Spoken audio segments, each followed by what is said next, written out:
Leo at Hematu. Yeah, sorry about that. I have a habit of slipping back into the Planko language. It's good to finally meet you in person. I'm Bernard, although I insist you call me Bernie. The only person who calls me Bernard is my wife. And even then, only when I've tracked elephant dung into the carpets. As you know, I own several zoos, but I always like to show people the ropes here at my home. This is the first zoo I ever opened, and a source of great pride for me. And prides, thanks to a lion breeding program we ran in the 80s. But we're in the middle of a big renovation, and that's where you come in. Sadly, our old contractor had to retire after developing a fur allergy. Poor devil kept sneezing his dentures into the lion habitat. So, it's up to you to finish everything off. Don't worry, though. I'm not completely throwing you into the deep end. My head keeper, Nancy Jones, will be lending a helping hand. Oh, she's a hard worker, and she'll expect you to be too. But I'm sure you'll get along like a house on fire, or even better, one that isn't on fire. Less shouting that way. Hello there. From that rosy, fresh face of yours, I'm guessing you're Bernie's new hire. Good. Now, I hope you're ready to ditch your diploma because we're about to get really hands-on. But before we begin the real work, how about we familiarize you with the zoo by learning how to fly around it and visiting some of our beautiful animals? We'll start by popping over and having a look-see at the grizzly bears in their habitat.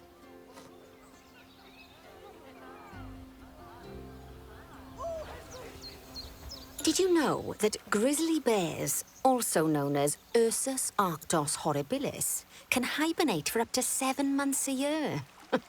Oh, but then again, given the chance, I think a lot of people would do that too. Select one of the bears and you'll bring up its information panel. This is where you can find out all kinds of information about your animal. The most important thing being its overall welfare. You'll learn more about animal welfare today as we go through your objectives. But for now, let's enjoy this magnificent animal. Why don't you select the camera from inside its information panel?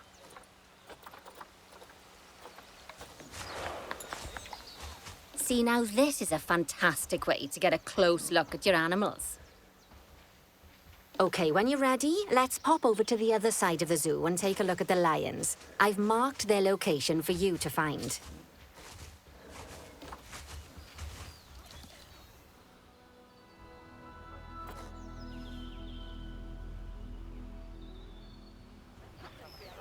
Panthera leo leo, or the West African lion to you and me. Lions are the most social of the big cats, and there can be as many as 40 lions in a pride. Although prides of that size are pretty rare. As Bernie would say, those lions are awesome, which is precisely why I handle the training instead these days. Anyway, how about we get started on those objectives? Come on, let's head over to an empty habitat and see what needs doing there.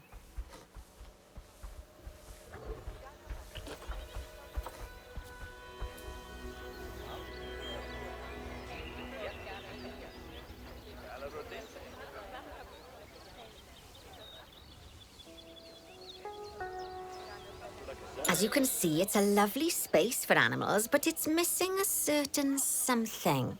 Well, 2 somethings. Warthogs. So I'd like you to adopt a pair of them. To adopt animals, we need to open the animal market, which is in the animal trading section.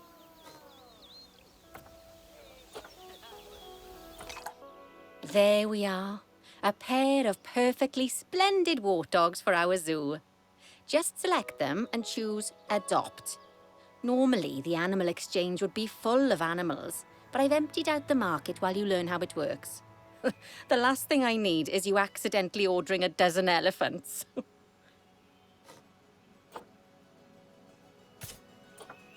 When you adopt an animal, it's automatically placed in the trade centre, where they're held until you're ready to move them into their habitat, which, as it happens, you are. So how about you move them into their new home?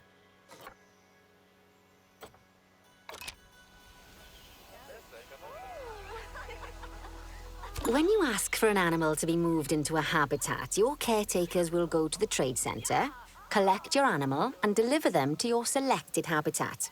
I've marked the trade centre's location, so let's go and watch the caretakers in action.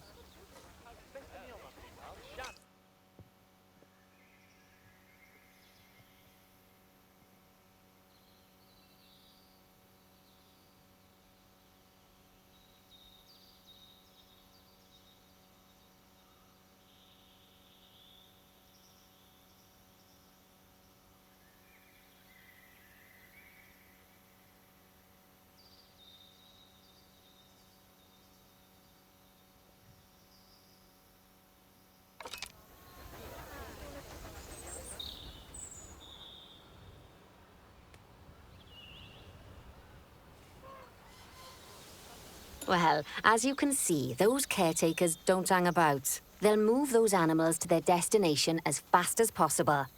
Of course, normally we'd have to place the animals into quarantine before moving them into a habitat, but I am assured by a person of good standing that these warthogs are in the very rudest of health.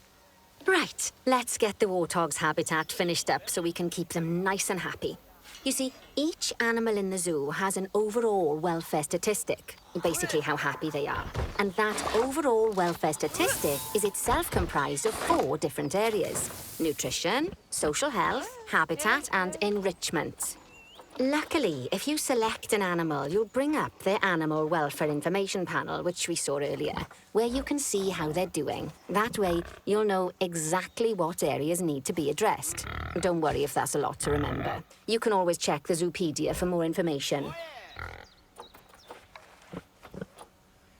Let's start by making sure we're taking care of the warthog's nutrition welfare. To do this, we'll need to place a food station and a drinking station. Now, each animal requires a different type of feeding station. And for the warthogs, it's a small feeding trough. So let's add one of those and a water bowl.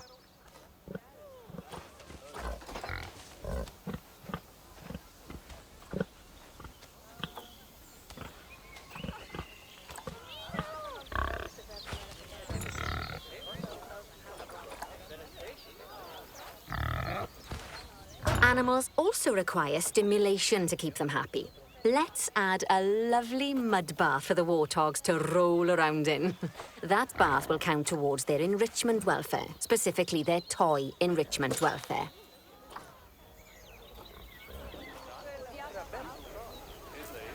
Oh, nice work. You've got a knack for this, I see. Now, our contractor had to leave in a hurry, so this place is in a fair old state. Unfinished thingamajigs and whatsits all over the shop. But the first thing we need to finish is the ostrich habitat. It's over near the hippos.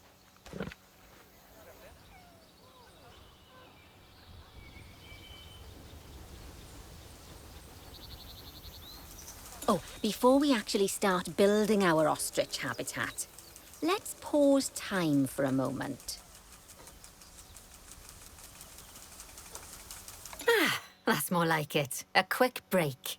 Sometimes it's a good idea to pause the game whilst you're doing something which requires your concentration, because it'll stop the zoo spinning out of control while you're looking the other way. Let's keep the game paused while we get this ostrich habitat built. Okay, job number 1 here is to add a habitat gate before we complete the barrier. Every habitat needs a habitat gate. After all, how else would the keepers get in and out? Just make sure it's hooked up to the path so the keepers can reach it.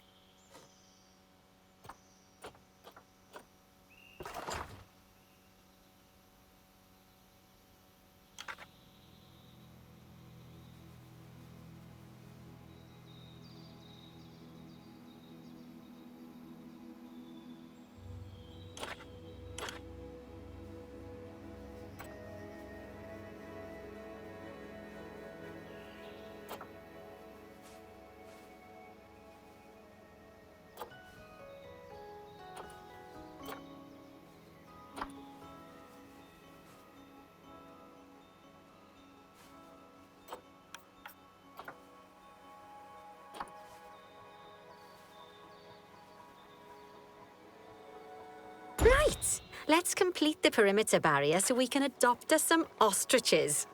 I've marked out an area for you to use, so I'd like you to finish off the perimeter using the brick barrier.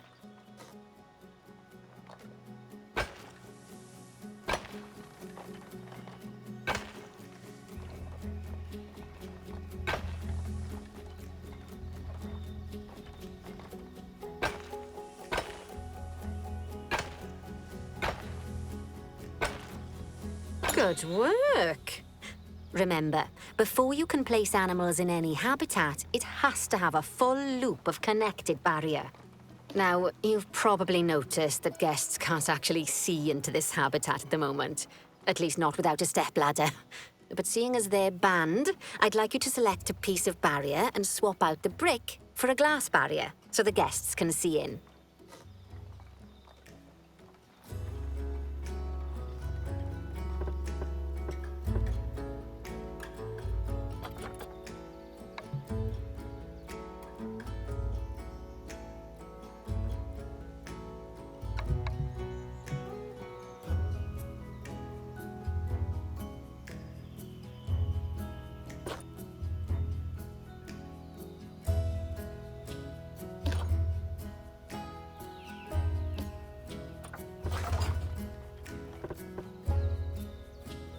There we go.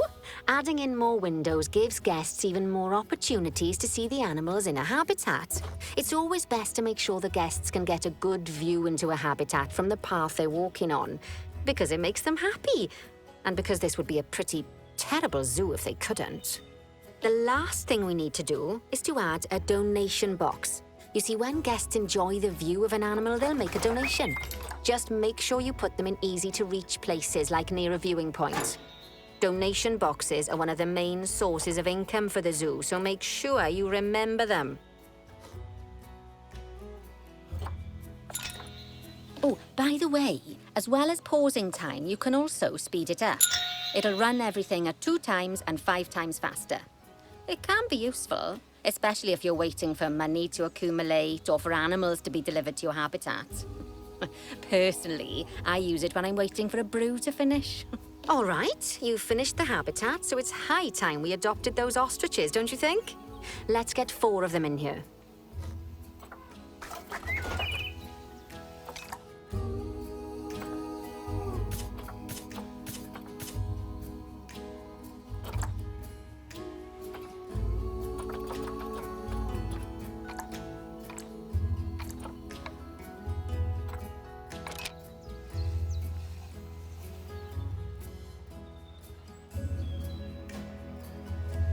While we wait for them to be collected by the caretakers and brought to the habitat, you should get it ready for them.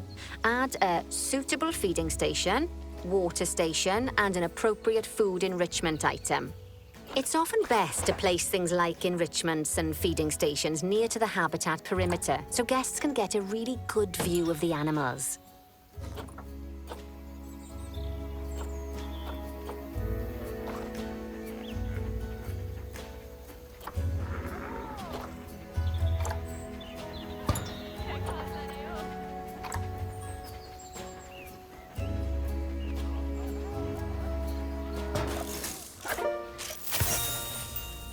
Oh, good to see the ostriches have somewhere they can really stretch their legs.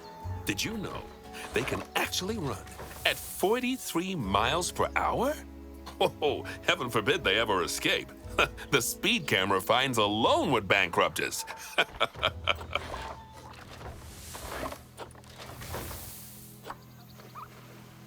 Well, Bernie certainly seems impressed. Did he do his speed camera joke? Every time we get an ostrich. So, now we've made the ostriches' lives a bit better, let's do the same for the keepers, shall we? To make it easier for the keepers to feed the ostriches and hippos, we should build a new keeper hut. Keeper huts are where the keepers prepare the food for animals, so they should be placed near to the habitats to make sure the keepers don't waste their time walking when they should be looking after the animals.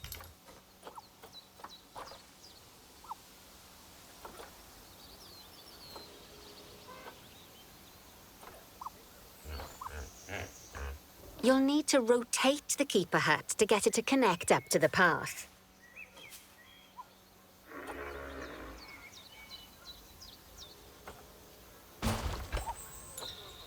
This keeper hut only has space for one keeper, but the larger keeper hut can allow multiple keepers to prepare food at the same time. Oh, but bear in mind that keeper huts and other staff facilities shouldn't be placed near to areas where there are lots of guests. Guests don't like seeing facility buildings, and it can affect their happiness. Negatively.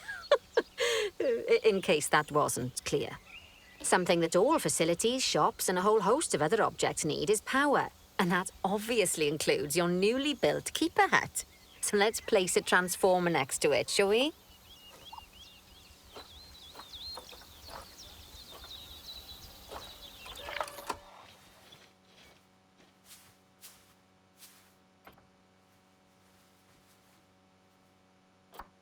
Lovely work. Now the keepers can start using the hut to prepare food, and thanks to where you've put it, they won't need to walk very far to deliver it to the ostriches and hippos. Let's get on to your next objective then. Bengal tigers. We want to adopt some, but I'm afraid there's nothing ready for them yet. Head on over to the plot of land I've marked out. It's not too far away.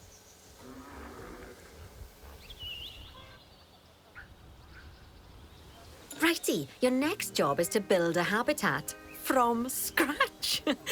And concrete and glass, I expect. So go ahead and build it. Just make sure that the habitat includes that big hole we've dug. Oh, and don't forget to add a habitat gate to the barrier. Oh, and make sure the guests will be able to see the tigers.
Now, Bernie takes safety very seriously at his zoos, so we should probably make sure those tigers can't jump out of their habitat, don't you think? The way we'll do it is by changing the height of the habitat's barrier. Okay then, let's select the habitat barrier and then jump into barrier editing mode.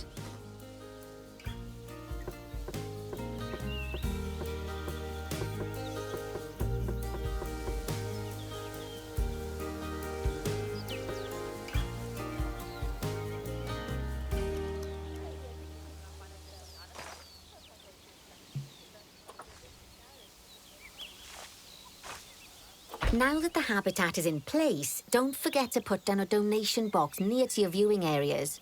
We need every dollar we can get. Especially as these tigers aren't exactly eating instant noodles for lunch.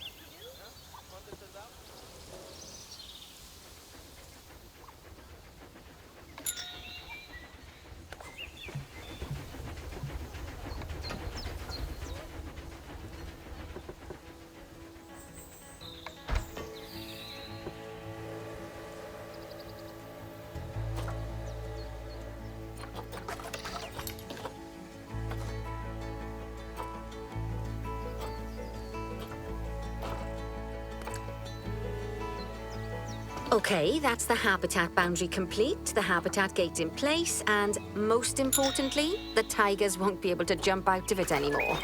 I think it's time we adopted those tigers.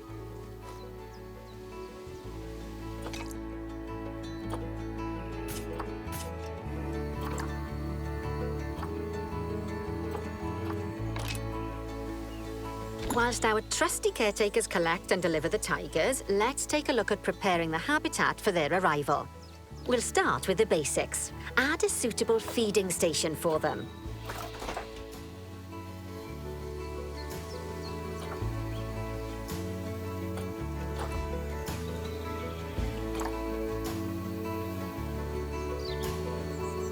This time, instead of adding a water bowl, let's try something different. Some animals need a pool in their habitat so they can go for a swim, but they can also use it to drink from. All you have to do is make sure the banks of the pool have a gentle slope so they can easily get a nice, refreshing drink. There's already a pool excavated, but you still need to fill it with water. You should do that by going into Terrain and selecting the water tool.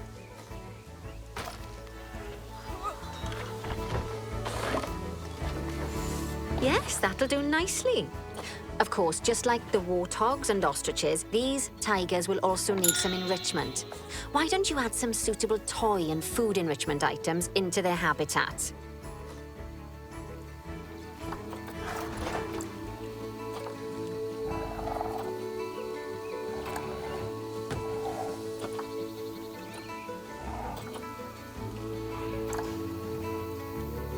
Okay, it's really starting to take shape. Now, the tigers will need a shelter in their habitat so they can hide from the guests, or more likely, the bad weather. Although, given that we're in England, you might want to think of that just as normal weather. Go on, add a shelter to their habitat. You can either build one from various suitable bits and bobs, or if you like, just pop down the blueprint that I've already built for you.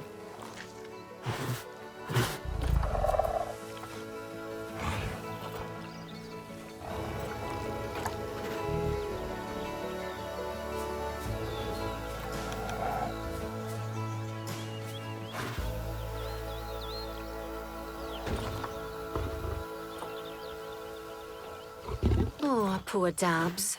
I'm sure it can't have escaped your attention that the tigers look a bit miffed. That's because they aren't too keen on the type of terrain in their habitat. Select a tiger and bring up its information panel. Rightio. Head over to the Terrain tab. That way you can view the terrain information and see how they feel about different types of terrain. That'll tell you what the tigers need more of or less of in this habitat. Okay then, open the terrain editing tool, select painting, and give them some more soil. Yes, that should help with the habitat part of their welfare.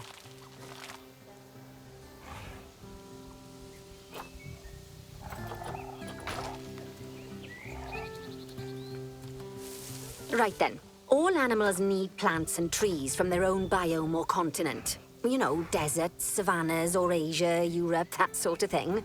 It looks like these tigers need a few more plants in their habitat. To get a perfect fit, use plants from the rainforest and temperate biomes that are native to Asia.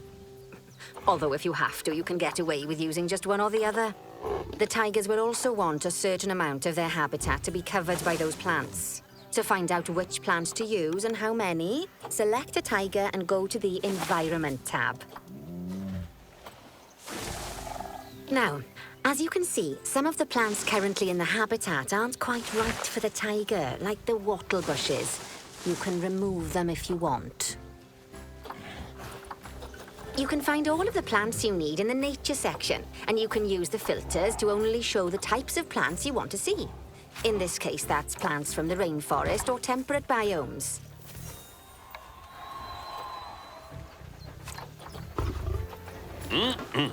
They say that good fences make good neighbors. I guess that's doubly true when one of the neighbors is a Bengal tiger. Still, those tigers look so happy that I doubt they'd leave, even if you did poke a hole in their fence. Oh, but for heaven's sake, don't test that theory. Right, let's head over to the Indian peafowls. I've been told that we need to improve their social welfare. Now then, just find one of the peafowls and select them to open their information panel. Then we can have a good gander at how they're doing. Although technically, I suppose gandering would just be for geese.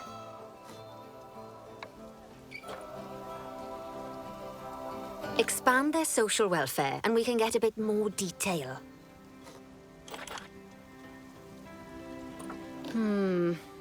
Now, they've clearly got plenty of space, and they're not stressed, but it looks like their social group isn't quite right.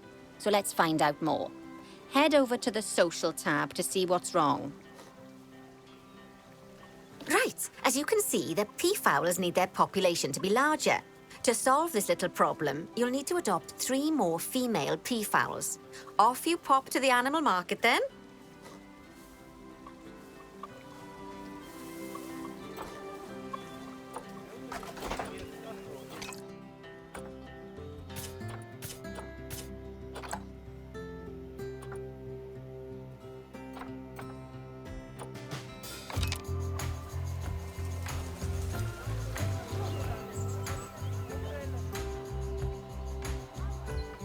Good work on those peafowls. I expect they'll be delivered soon. But sadly, it sounds like our snow leopard is a bit grumpy. Let's head over there and see what's wrong with her.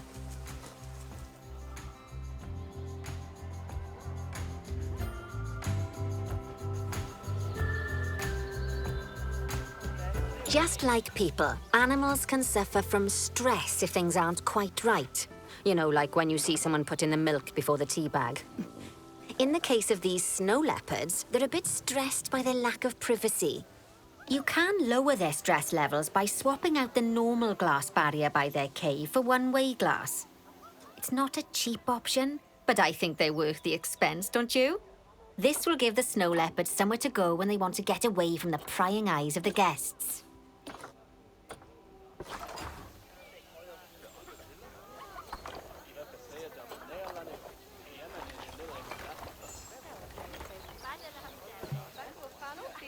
Of course, when an animal isn't in its natural biome, it's probably going to be too hot or too cold.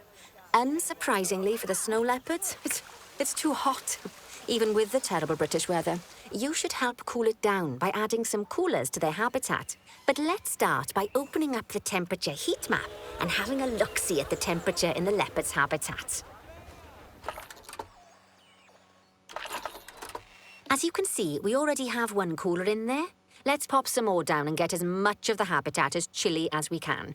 Luckily for us, this habitat already has power, but you'll need to make sure of that in the future. Just so you know, if any part of a habitat is powered, then the whole habitat will be powered.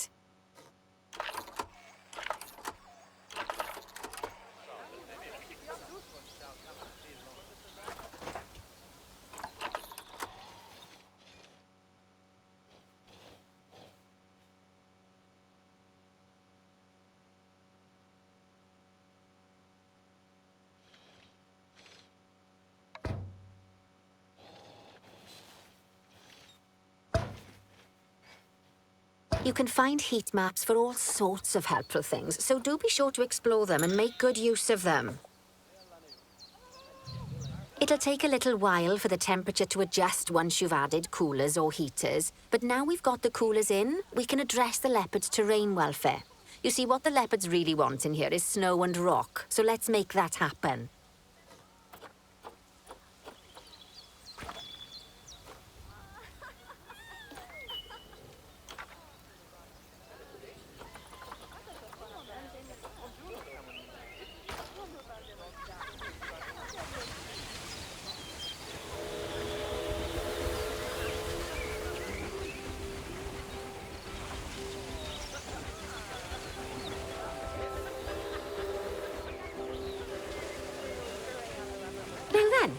All of that should give you a pretty good understanding of how to make animals happy. So I'd like you to go and check on all the other animals in the zoo and fix up any issues with their habitats. That'll increase the average welfare of the animals across the whole zoo. And that average welfare is a very important statistic. Now, to quickly see how all your animals are doing in the zoo, you should head to the animal section of the zoo management screen.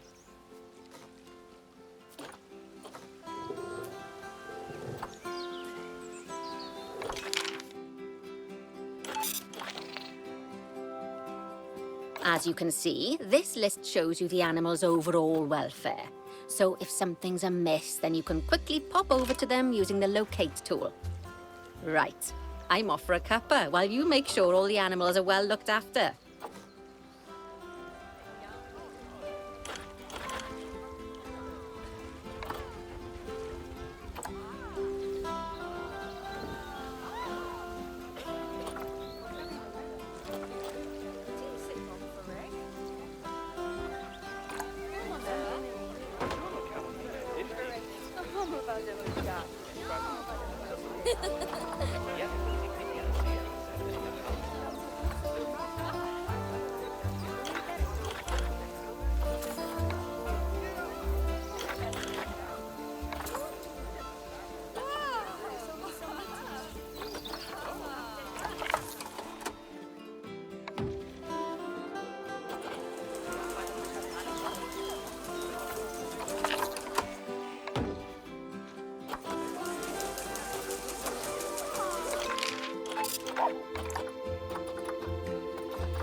Not bad. Not bad at all. I think it's fair to say that you've passed the first part of your training with flying colours. There's still lots more to learn, but we'll have to head to another one of Bernie's zoos for that. If you want to grab your passport, we'll head off, shall we?